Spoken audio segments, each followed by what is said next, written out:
The Sustainable Seas National Science Challenge Tongaroa program has run from 2014 to 2019.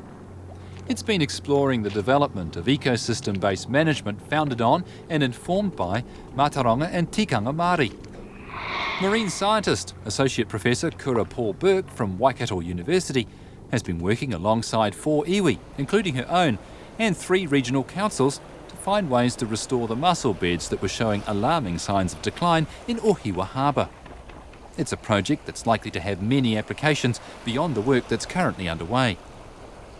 The Awhi Mai Awhi Atu project, Awhi Mai means, and Awhi Atu means embrace here, embrace there. And that signifies the coming together of Mātauranga Māori with Western science to better assist the recovery of our mussel populations and management decisions here for Ohiwa Harbour. In 2007, here in this harbour, there were 4 traditional mussel beds which had sustained generations and generations of iwi and surrounding community members. Of those 4 beds, one of those was approximately 2 kilometres in length and had an estimated 112 million mussels in it. Fast forward to 2019 and 3 of those beds are no longer present. There's only one, in 2019 there was only one traditional mussel area left and that had an estimated 80,000 mussels in it. There had been building concern over a number of years and then eventually in 2003, Te Upokorehe, which is one of the iwi here in the harbour on the eastern side of the harbour, they put a camera on the back of a dinghy and tried to collect evidence to quantify their concerns. They then used that underwater video footage to get a rahui or 186A temporary 2-year closure from the then Ministry of Fisheries. And then in 2007, Ngātiawa, Te Runana o Ngātiawa, who is an iwi on the western side of the harbour, joined forces and they then also applied for the extension of that rahui. They kept extending that rahui for a consecutive 8 years. That rahui was really important because it eliminated human over-harvesting from the problem.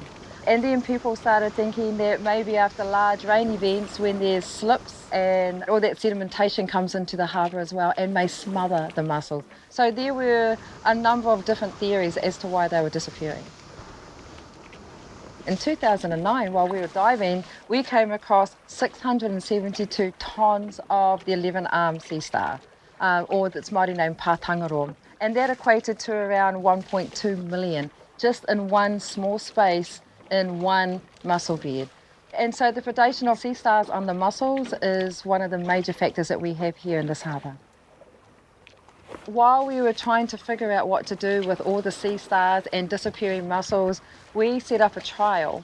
And that trial was to answer a number of questions. And the first was, can we grow our own mussels from Ohiwa for Ohiwa in Ohiwa? And at the same time, if we were to throw mussels on lines, as in a small aquaculture type project, could we then relocate those mussels to the bottom of the harbour? And if we did, would they reattach and feed and recruit or have babies? So these mussels have been in here for a couple of years now. And look, we've got new growth here. While we were trying to figure out how to keep sea stars away from the mussels on the bottom, we developed a series of steel rebar wire cages to keep the sea stars away from the mussels. And then we started to think, why not use more biodegradable, more sustainable natural resource materials?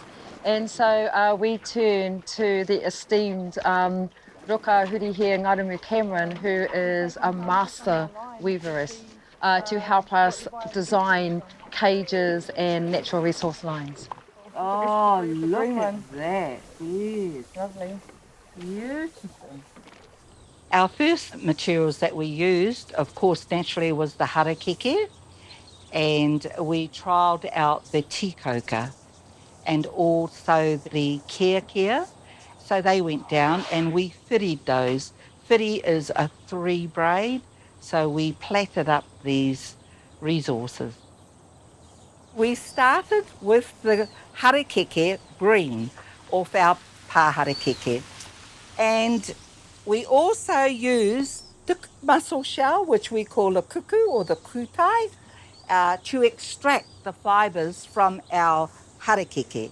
So to extract, we take off, expose, flick under and take off, and that's the skin, and that's the beautiful fibres that all the spat in our ocean can cling to once we weave it up. They're completely natural. They found that they wore where they were attached to the buoys and also to the sinkers. So the next round, I thought back to my ancestors, to our tupuna, and I thought about the tāruke, which is the crayfish pots that they made to catch crayfish. And they use the pirita, which is the superjack. So I thought, ooh, I will use those too.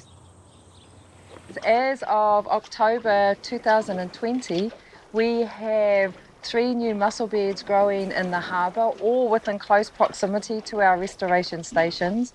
And those 3 new mussel beds combined have an estimated 200,000 mussels of varying sizes within them.